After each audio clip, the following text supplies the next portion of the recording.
Graça e paz, Igreja do Avivamento, amém? Um grande abraço aí para todos os que estão presentes, os que estão em casa também, a Igreja do Senhor que se reúne nesta hora para cultuarmos ao nosso Deus. Confesso que eu estava com muita saudade disso aqui. É muito bom estar com a igreja. É muito precioso estarmos reunidos.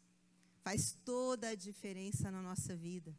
E nós entendemos a grandeza que tem sido a batalha, a guerra nesses dias. E nós entendemos que o Senhor tem nos convocado de uma forma muito especial para estarmos nessa batalha. Uma batalha que o Senhor Jesus já venceu na cruz do Calvário por nós. Uma batalha que tem como resultado o nosso despertamento para valorizarmos aquilo que o Senhor tem nos dado.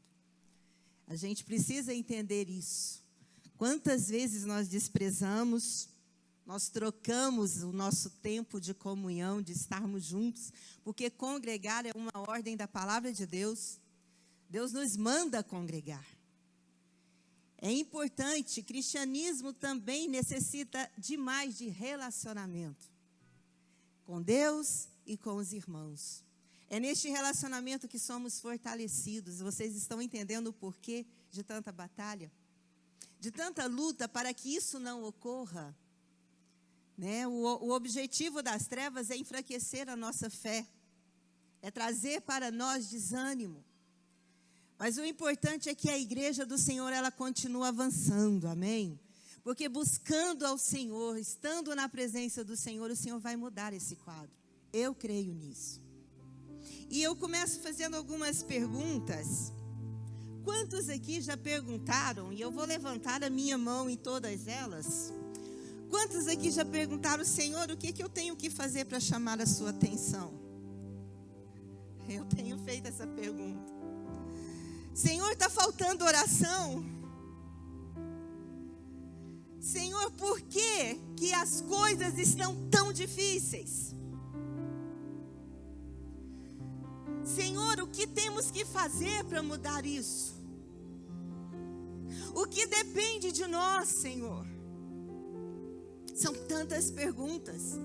Perguntas que eu tenho feito, perguntas que chegam até a mim todos os dias. Sempre tem alguém me procurando e perguntando, pastora, e aí? Pastora, e agora? Como fazer? E eu confesso para vocês que durante o meu tempo com o Senhor, eu tenho gemido muito. Eu tenho chorado muito. Porque há um clamor no meu coração. Eu conheço as promessas de Deus. Conheço o que Deus tem falado ao longo dos anos para essa nação em específico. E estamos nos vendo à beira de um caos.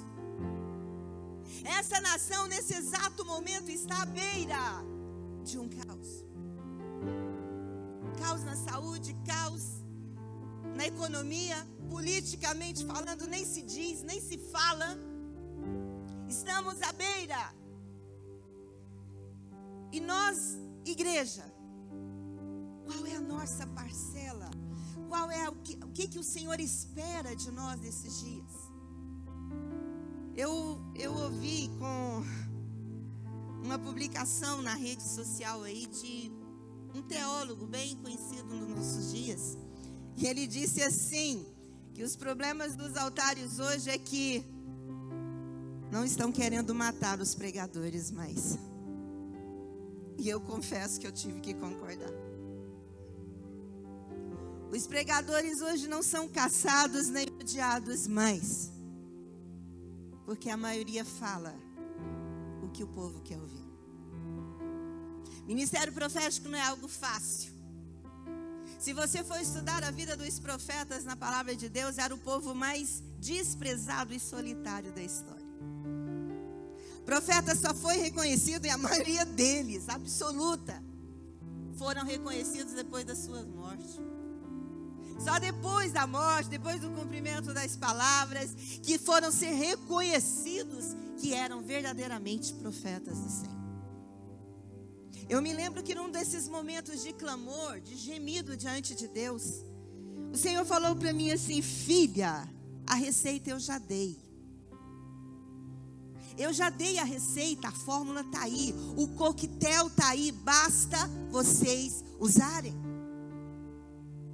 E eu me lembrei, quando, alguns anos atrás, hoje não existe isso mais, mas tinha um coquetel, quando nós estávamos com a gripe muito forte.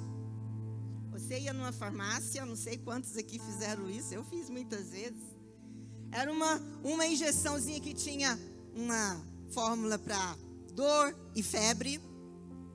Tinha uma outra injeção que era colocada, que era um óleozinho, que a hora que entrava em você, na hora você sentia já o cheiro daquele óleo, o sabor dele vinha, porque ele era muito forte. Aquele óleo era para catarro, né, para tosse.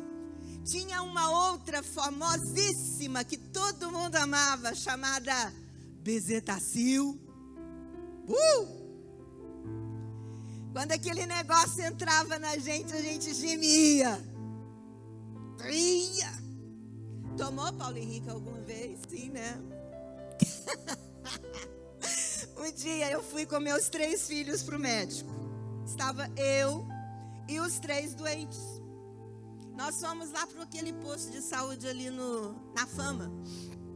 Eu e os 3, a escadinha. E para colocar 3 meninos num centro de saúde deste tamanhozinho, quieto, não era brincadeira. Todos queriam correr, todos queriam fazer alguma coisa. E nessa correria, eu falava: vocês vão tomar injeção. Lembra da Bezetacil? Menino que não fica comportado aqui, a hora que entra lá, toma injeção.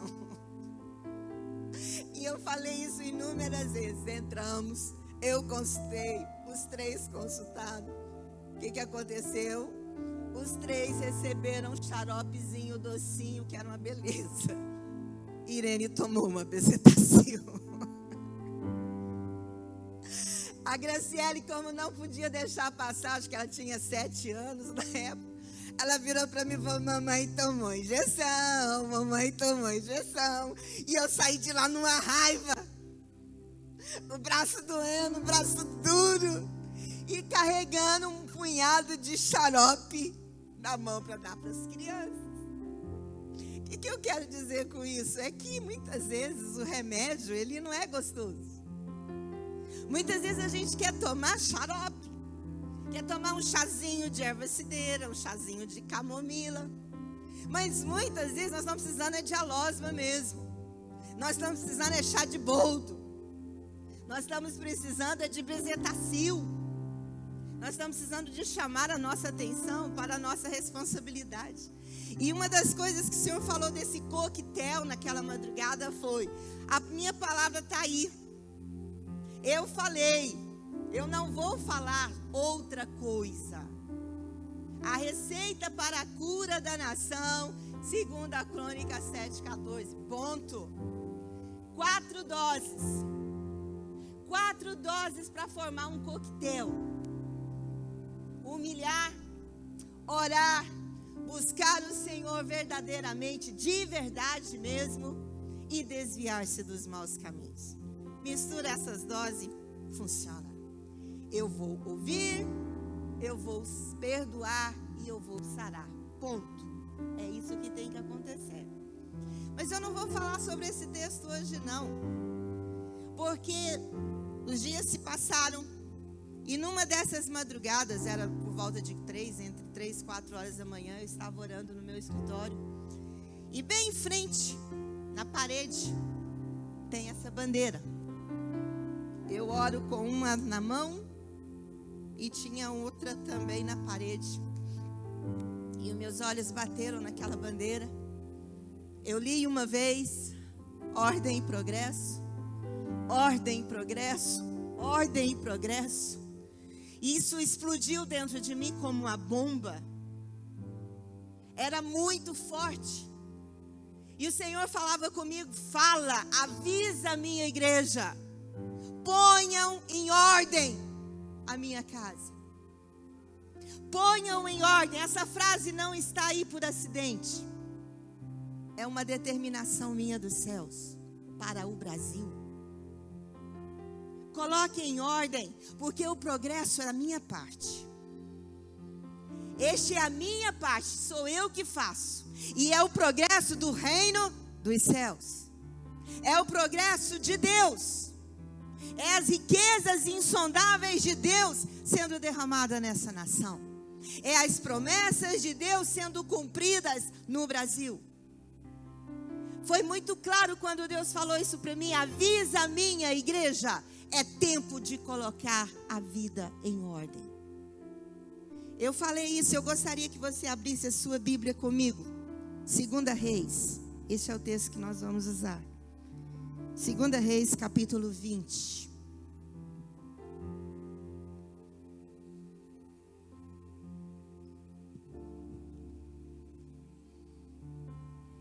Capítulo 20, versículos de 1 até o 6. Diz assim: Naqueles dias, Ezequias adoeceu de uma enfermidade mortal. Veio ter com ele o profeta Isaías, filho de Amós, e lhe disse: Assim diz o Senhor, põe em ordem a tua casa, porque morrerás e não viverás. Então virou Ezequias o rosto para a parede e orou ao Senhor, dizendo: Lembra-te, Senhor, peço-te, de que andei diante de ti com fidelidade, com inteireza de coração, e fiz o que era reto aos teus olhos, e chorou muitíssimo. Antes que Isaías tivesse saído da parte central da cidade, veio a ele a palavra do Senhor, dizendo: Volta-te e diz a Ezequias, príncipe do meu povo, assim diz o Senhor, o Deus de Davi teu pai: ouvi a tua oração e vi as tuas lágrimas. Eis que eu te curarei. Ao terceiro dia subirás à casa do Senhor. Acrescentarei aos teus dias 15 anos. E das mãos do rei da Síria te livrarei, a ti e a essa cidade. Defenderei essa cidade por amor de mim e por amor de Davi, meu servo. Amém? Nós estamos aqui numa história, ela é interessante, ela é contada não só aqui, como também em Isaías, falando de um rei.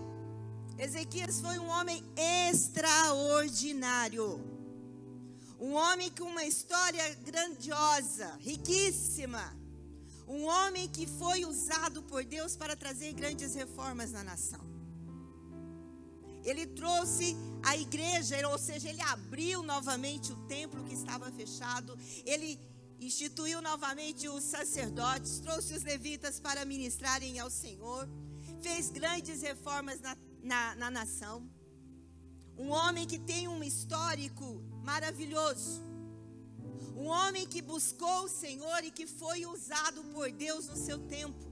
De uma forma gloriosa, espetacular. Você olha para essa história e fala: pastor, hoje vai falar palavra de morte. Não, eu tenho uma palavra de vida. Esta é uma palavra de vida. E este homem, ele se viu doente. Um homem que andava com profetas, ele andava com Isaías. Isaías era contemporâneo seu. Era um homem que ministrava, que trazia a palavra de Deus para ele. E neste tempo, exatamente depois de vencer uma grande batalha que foi aquela guerra com Senaqueribe. Senaqueribe veio, o rei assírio, veio ameaçando para destruir Israel. E aquele homem dizia, afrontando não só o rei, mas principalmente a Deus, dizendo: nenhum dos outros deuses das outras nações foram capazes de me impedir de dominá-los. O que é o Deus de vocês? Não vai ser o Deus de vocês que vai me impedir de entrar nessa cidade e tomá-la para mim. Aquele homem estava não só afrontando um rei, mas ele estava afrontando o próprio Deus. E a história conta que ele procurou Isaías, ele foi à presença de Deus, ele levou aquelas cartas de afronta, apresentou diante do Senhor, e o Senhor falou: peraí, a guerra é minha, quem vai entrar nessa batalha sou eu. E durante uma noite, A Bíblia fala que um único anjo enviado pelo Senhor dos céus matou 185 mil soldados assírios. Quando eles acordaram pela manhã, os que ainda estavam vivos, estavam a maioria mortos, eram cadáveres. Esse homem era este homem que tinha um histórico.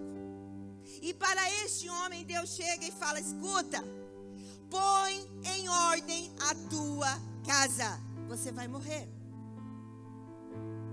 Raríssimas vezes você vai ver isso acontecendo. Normalmente chega a hora e você vai. Não há tempo de despedir, não há tempo de colocar a vida em ordem, não há tempo de consertar alguma coisa, de correr atrás do prejuízo. Normalmente chegou a hora, você vai. Mas a este homem o Senhor avisa. E interessante, a pergunta é: por que Deus avisou este homem? Não parece que estava tudo perfeito? Um estadista tremendo, um rei tremendo, cheio de vitórias, cheio de grandes testemunhos. Mas aquele que sonda, que conhece os corações, que sabe a nossa intimidade, ele sabe o que nós precisamos. Todos nós, em nós existem 3 pessoas. A que nós achamos que somos, né? A que os outros pensam que nós somos. Mas existe a pessoa que Deus sabe que nós somos. É bem diferente. E Deus sabia quem era Ezequias. E Deus sabia que havia desordem na vida dele. Lá na sua intimidade, lá no seu dia a dia, lá na sua casa, lá naquele lugar onde ninguém conhecia, havia desordem. E o Senhor fala: põe em ordem a tua casa. E aquele homem ora, aquele homem chora, aquele homem clama diante do Senhor. E o que acontece quando nós oramos? Deus ouve. Amém, igreja? E o que acontece? Gente, Isaías nem saiu do palácio. Isaías, como profeta de Deus, chegou lá, deu o recado e se retirou. Ele estava ainda se dirigindo para sair. E a voz do Senhor veio e disse: volta. Volta e diz ao rei que eu ouvi a sua oração. E que eu acrescentarei 15 anos a mais na sua vida. Isaías fez. Agora, será que realmente Ezequias fez o que Deus mandou? Porque da parte de Deus está zerado. Deus não fica devendo nada a ninguém. Fala isso para o seu irmão aí do seu lado. Deus nunca vai ficar devendo a você. Ele não fica devendo. Deus é justo, é fiel e justo. Ele paga, Ele entrega tudo que Ele promete, Ele faz. A grandiosidade do nosso Deus é que tudo que Ele fala, Ele faz. Amém? Ele falou, PT saudações. Ele falou, ponto final, vai acontecer.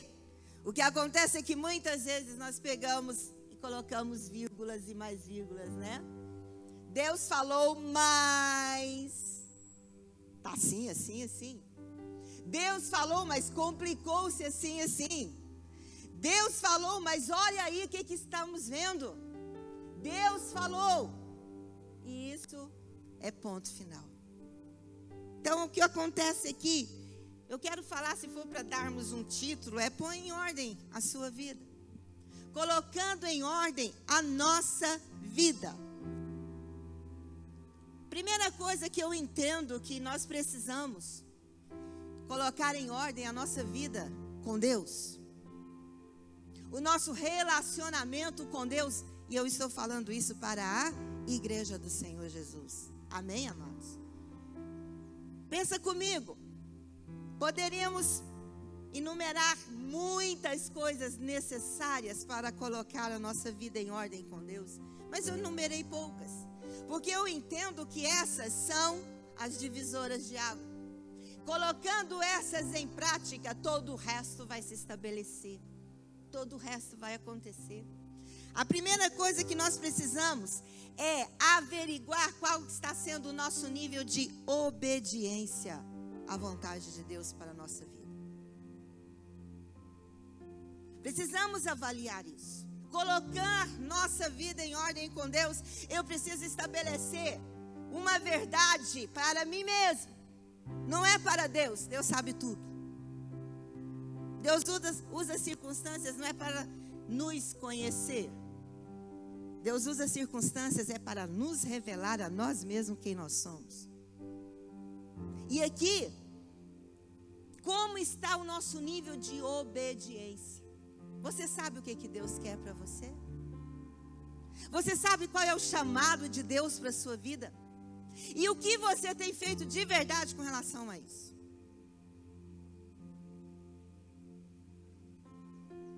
O que tem sido feito? O que você está construindo? Outra coisa, estabelecendo a ordem na nossa vida, como está a sua vida de oração?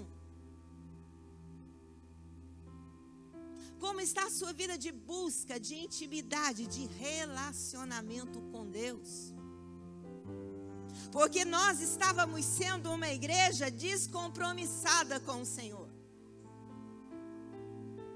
Nós estávamos sendo uma igreja sem relacionamento íntimo com Deus. E Deus teve que nos parar. Deus teve que chamar a nossa atenção para mostrar para nós como estávamos vivendo. Correndo de um lado para o outro, buscando as coisas deste mundo em primeiro lugar. Estabelecendo as nossas riquezas e prioridades nas coisas deste mundo.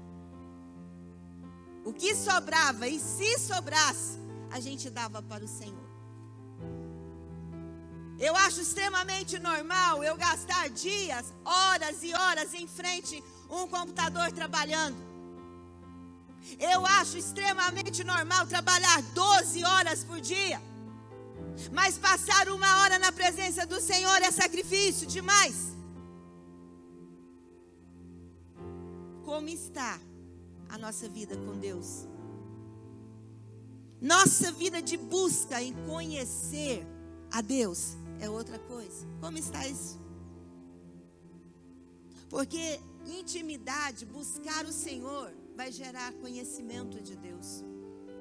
E se há uma coisa que nós precisamos desesperadamente, é de conhecer a Deus. É o que vai fazer toda a diferença em momentos de caos como estamos vivendo. Em momentos de luta, de dores e de sofrimento. Você sabe quando alguém conhece a Deus daquele que não conhece. Você sabe a diferença entre quem serve a Deus de verdade com aqueles que só conhecem de ouvir falar. Outra coisa, como está a sua vida de arrependimento? Como eu falei, quando o Senhor me falou sobre 2 Crônicas 7,14, eu falei, Deus, nós estamos orando tanto. Está vendo oração no Brasil inteiro, para tudo quanto é lado, é gente orando em casa, gente orando nas ruas, gente clamando, gente chorando. Senhor, está tendo oração.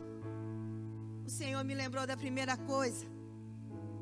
Estão orando como se fossem a última Coca-Cola do deserto. Está tudo ok. Não tem que mudar nada. Não tenho que me arrepender de nada. Estou trocando o eterno pelo passageiro, mas não tem problema. Eu entendo que as minhas regalias, as minhas recompensas, as minhas graduações na terra são muito mais importantes do que as eternas. Mas tudo bem. Eu me dedico com alma e espírito, com toda a minha força, às coisas deste mundo. Mas as de Deus, eu deixo para depois. Aonde está o nível de arrependimento da igreja? Estamos indo para o Senhor orar. Senhor, o Senhor não tem outra coisa a fazer. O Senhor tem a obrigação de responder, porque comigo está tudo ok. Tá mesmo? se o meu povo, que se chama pelo meu nome, se humilhar. Precisamos reconhecer a igreja que estávamos sendo, e para muitos a igreja que ainda sou. Precisamos reconhecer que nós precisamos pôr em ordem a nossa vida com Deus, se queremos ver essa nação sendo resgatada. Ordem e progresso, ordem cabe a nós estabelecermos. Há muita desordem acontecendo, e essa responsabilidade é nossa. Não adianta pensar que está lá fora, essa responsabilidade é nossa. Outra coisa, precisamos colocar a nossa casa em ordem. Depois de colocar a minha vida em ordem, eu preciso estabelecer a ordem na minha casa. Aí vai uma pergunta: o altar de adoração, de intercessão, de busca pela palavra de Deus está de pé na sua casa? Há um altar lá? As pessoas que entram na sua casa sabem que Deus mora ali, que Deus habita ali, que há uma presença gloriosa do Senhor? Nós precisamos avaliar o que está acontecendo.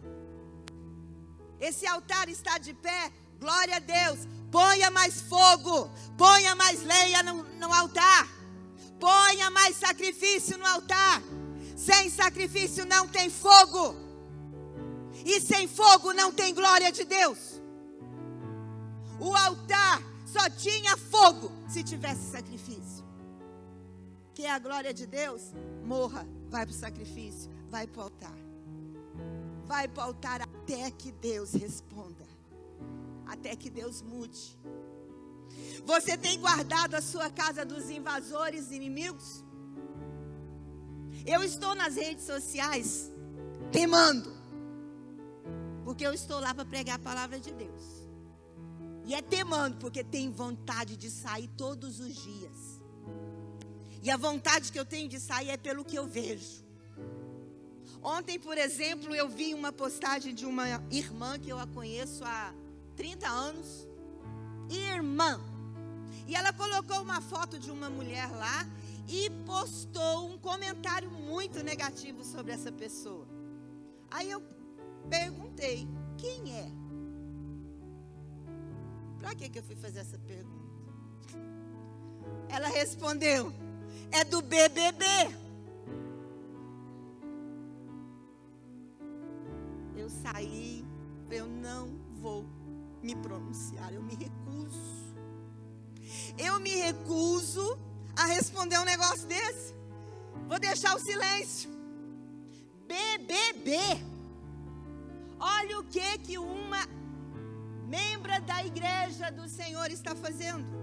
Abrindo, escancarando a casa para uma coisa nojenta daquela. Nossa casa precisa ser guardada com o que entra, com o que fazemos e com o que falamos lá dentro. Nossa casa precisa ser guardada, precisa ser um lugar de santidade. Muitas vezes coisas pequenas que a gente vai deixando passar. Essa história dessa pandemia trouxe para mim, especialmente, um resultado muito bom. Muito. Havia uma coisa na minha casa que eu vou contar para vocês aqui, um testemunho. Este é um testemunho, não é um testemunho, não. Eu me casei. Aliás, hoje nós estamos comemorando o aniversário de casamento, né, meu bem? 41 anos nós estamos juntos. Dia 11 de abril de 1980, nós nos casamos. E estamos juntos e vamos ficar juntos até o dia que o Senhor nos levar. Espero que nos leve juntos, né, meu bem? Vai ser muito bom. Pensou nós dois chegar lá juntinho, depois de tanto tempo juntos, hein? Como diz o pastor, o bispo, ele vai chegar lá. Ele diz que só lamenta porque lá não vai ter mais casamento, né? Mas eu tenho certeza que nos reserva coisas muito maiores ainda, muito mais superiores, não é verdade? Então, durante esse tempo, meu marido, nós chegamos a um acordo quando nós tivemos nossos filhos. Foram 3, um após o outro. Um filho nasceu num ano, o outro no outro, pulou só 2 anos, nasceu mais um, foram 3. E ele falou para mim, eu não quero que meus filhos sejam criados por ninguém, a não ser por nós. Então, eu vou para o sacrifício, vou trabalhar dobrado, mas você vai ficar por conta dos nossos filhos. E assim nós fizemos. Eu fui trabalhar muitos anos depois, meus meninos já estavam todos grandinhos. E uma coisa que eu sonhava, meu marido trabalhava demais, ele ia em casa correndo para almoçar, quando o tempo permitia. E eu arrumava a mesa, ele chegava, eu estava apagando o fogo do almoço, ele, como seu tempo era pouco, ele pegava o prato, fazia o prato dele, ia para frente do sofá e assistia o jornal, vendo o jornal enquanto ele almoçava. Terminava ali e saía correndo. E eu falava, mas não está certo isso. Mas era a mania dele e ele só fazia isso. Aí chegou o ano passado. 40 anos depois. 40 anos depois o Senhor nos põe presos dentro de casa, não tem correria mais, não tem mais. Ele ficou agoniado, não quero mais ver jornal. Não quero ver isso mais, chega. Ficar me enchendo a minha cabeça de tanta coisa ruim. Não quero mais ver isso não. E ele pegou, começou a ir para a mesa, sentar na mesa e nós almoçarmos juntos. A partir daí, nunca mais paramos. Ninguém mais comeu fora da mesa. A gente só sentava na mesa o dia que a família reunia todo mundo, que era no domingo, o dia que estava todo mundo de folga. Mas isso mudou. Glória a Deus. Parece algo tão simples, né? Mas para mim foi tão precioso. Hoje eu entendo que não vai ficar absolutamente nada na nossa vida. Nós que buscamos o Senhor, não vai ficar um sonho, um desejo, por menor que seja, que o Senhor não vai realizar. Porque Deus é maravilhoso. Amém? Guardar a nossa família, isso é importantíssimo. Outra pergunta, você tem cuidado com especialidade os seus? Porque aquele que não tem cuidado especialmente dos seus, está negando a fé, diz a palavra de Deus. E é pior do que o ímpio lá fora. Queremos ganhar o mundo. Queremos a salvação do mundo, mas a nossa casa sendo esquecida. Tem cuidado? Se não, está na hora de pôr isso em ordem. Está na hora de pôr isso em ordem em nome de Jesus. A sua casa vai ficar de pé. Vai ficar sendo uma grande bênção para as nações, se você pôr sua casa em ordem. Você tem sido exemplo em tudo dentro da sua casa? Quando os seus familiares querem falar da verdade, de uma pessoa íntegra, fiel e verdadeira, você pode ser usada como exemplo? Uma pessoa que só fala a verdade. Tem muitas crianças, bispo, que eu vi isso acontecendo. No decorrer dos anos que eu estou dentro da igreja, quantas crianças cresceram, nunca mais quiseram voltar para a igreja? Desviaram. Se envolveram com drogas. E você vai estudar, sabe o que acontecia? Terminava o culto, os pais pegavam esses filhos, colocavam dentro do carro e saíam o trajeto da igreja até em casa falando do pastor, falando dos obreiros, falando mal dos irmãos, falando mal. Depois não entendem por quê, que não querem voltar para a casa de Deus. É porque, né? E só difamando, caluniando, infiéis, sendo infiéis. E não sabem por que os filhos não querem depois saberem da palavra de Deus, não querem saber de ir para a casa de Deus. Nós precisamos entender que o tempo é muito sério, o que nós estamos vivendo. Em último lugar, precisamos colocar o nosso ministério, o nosso chamado em ordem. Precisamos colocar, porque escutem, Deus nos chamou, porque desesperadamente Ele precisava de você, e se você não fizer, nada vai acontecer. Escuta, Deus nos chama porque Ele nos dá um grande privilégio. Servir a Deus é um privilégio, irmãos. É uma honra que Deus nos dá. E para colocar o nosso ministério em ordem, primeira coisa que eu gostaria de perguntar: mesmo diante de todos os sinais que estão diante de nós, você ainda valoriza mais as promoções da terra do que as recompensas do céu? Aonde está o teu coração? Aonde ele estiver, vai estar o seu tesouro. Você valoriza mais as promoções da terra do que as do céu? Só você pode responder isso. Você tem mesmo valorizado o seu chamado como o maior privilégio que alguém pode ter? Se você falar que sim, eu pergunto: você tem se dedicado mais ao quê? O que ocupa mais a sua vida, seus pensamentos, os seus sentimentos? O que motiva você? Tendo resposta para isso, você vai responder a essa pergunta. Você pode dizer para você mesmo que é uma pessoa fiel em tudo? Fiel. Você é fiel à sua igreja? Você é fiel aos seus líderes? Você é fiel?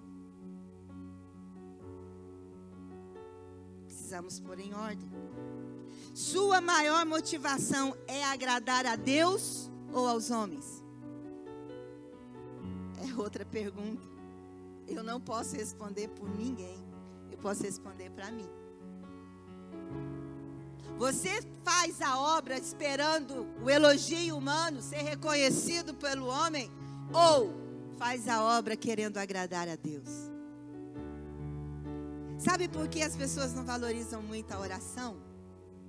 Porque a oração é um ministério solitário. Não é um ministério que todo mundo vê. O ministério da oração é lá no lugar secreto. É com a porta fechada. É você e Deus. Ninguém vê o que você está fazendo. Ninguém vê o que você está clamando. Ninguém está lá para te elogiar.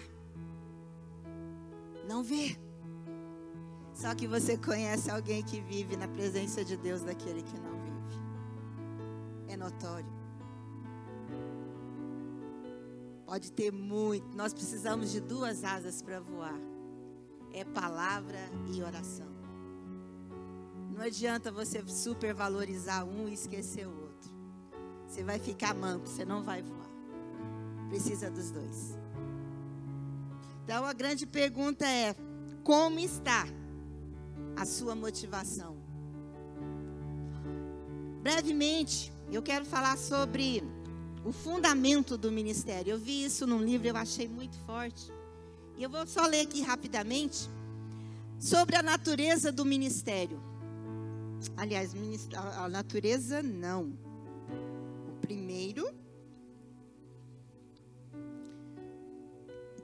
O primeiro de tudo, não é nem o colocando o fundamento, a base, a sustentação de qualquer ministério é o caráter.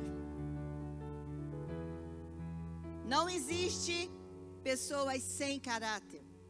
Existe caráter bom, caráter ruim. Então, você quer entender a base sólida, se é rocha ou se é areia, se está construído sobre uma rocha ou uma areia, o caráter é o fundamento de qualquer ministério. A natureza do ministério, que é nato, quem é chamado por Deus, isso explode de si, sai pelos poros, é natural, é o serviço para o reino. A natureza de quem tem um chamado e está em ordem com Deus, ele quer servir. Ele quer servir. E ele não tem dificuldade de fazer isso. E ele não coloca obstáculos para isso. Qual é o motivo do ministério? Qual é a motivação? Qual é o alimento que nos leva a prosseguir e a fazer, a trabalhar? O amor. Amém? O motivo do ministério é o amor. A medida do ministério, até onde eu vou, até onde eu vou marcar, até onde eu vou avançar, pois a medida do ministério é o sacrifício. Quantos estão dispostos mesmo a ir para o sacrifício, né? É sacrifício, é pagar um preço. Autoridade no ministério, quer ter autoridade? Submissão. Quem não é submisso, não vai ter autoridade. Tem muita gente que gosta de mandar. Poucos gostam de obedecer. Mas o princípio é esse. Este é o princípio. A autoridade do ministério é a submissão. O propósito do ministério. Qual que é o propósito? Para que serve o ministério? Para que eu estou no ministério? Para que eu estou trabalhando? Para quê? Para a glória de Deus. Ele é seu alvo. Certo? As ferramentas do ministério. Que ferramentas eu uso? Eu estou falando de colocar seu ministério em ordem. Ferramentas do ministério se chama oração e palavra de Deus. Sem isso aí, seu ministério vai capengar. Qual é o maior privilégio do ministério?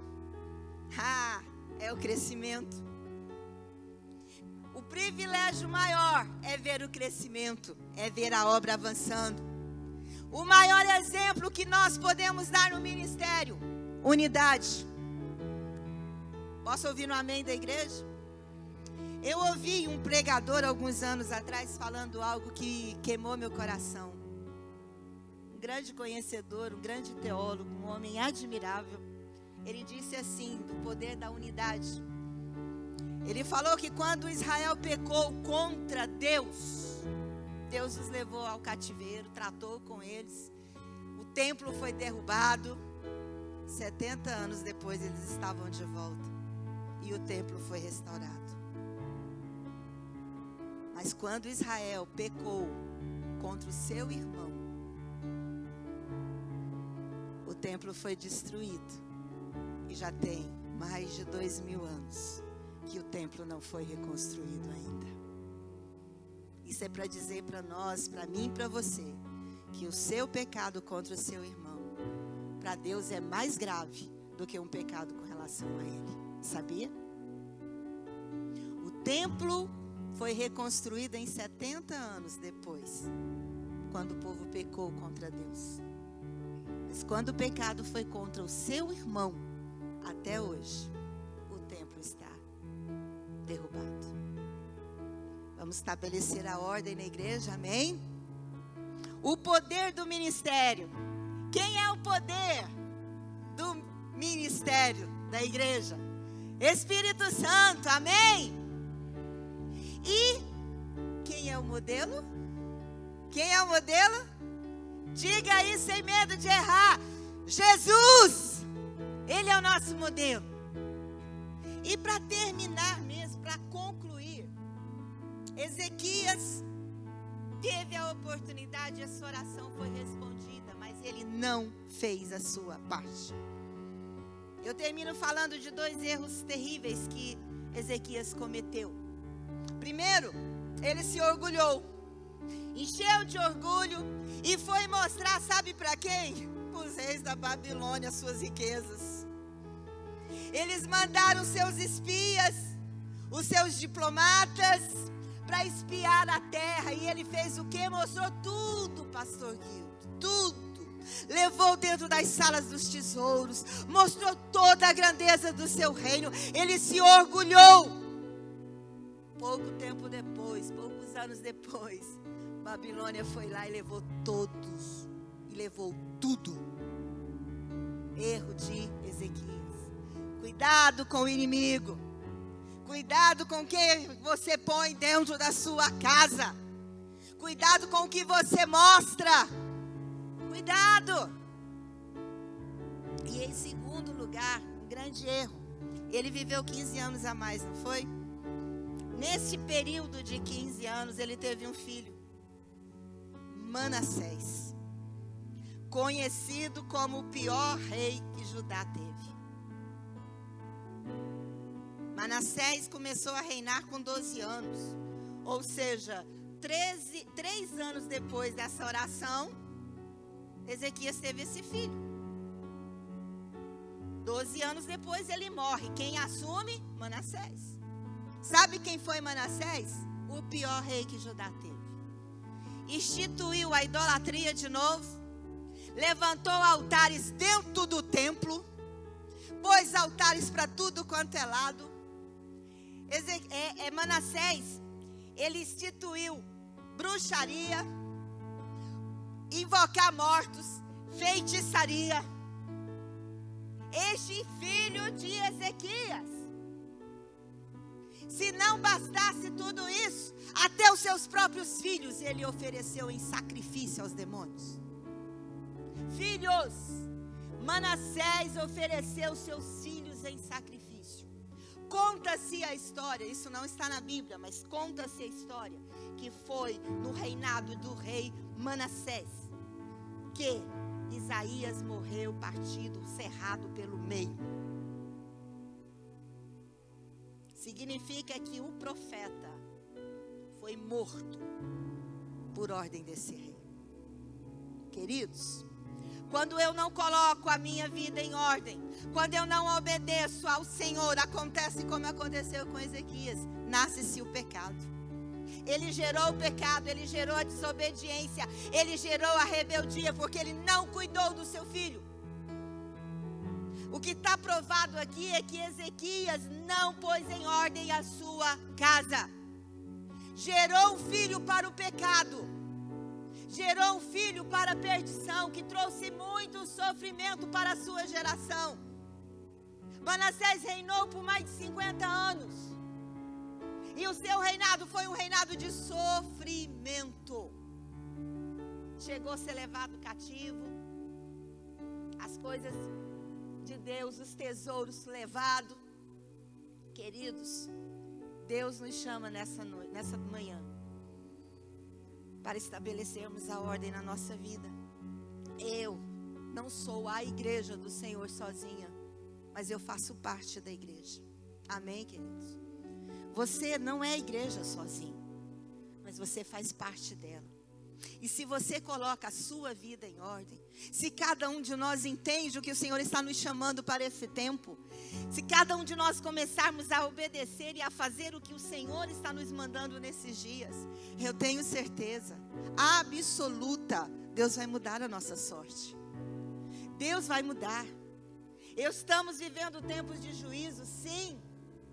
O juízo vai ser parado? Deus vai interromper o juízo? Não. Mas Ele vai guardar os seus. Ele vai cobrir a vida dos seus. Ele vai livrar os seus. E os seus serão mais do que vencedores. É promessa do Senhor. Nada disso pode nos atingir.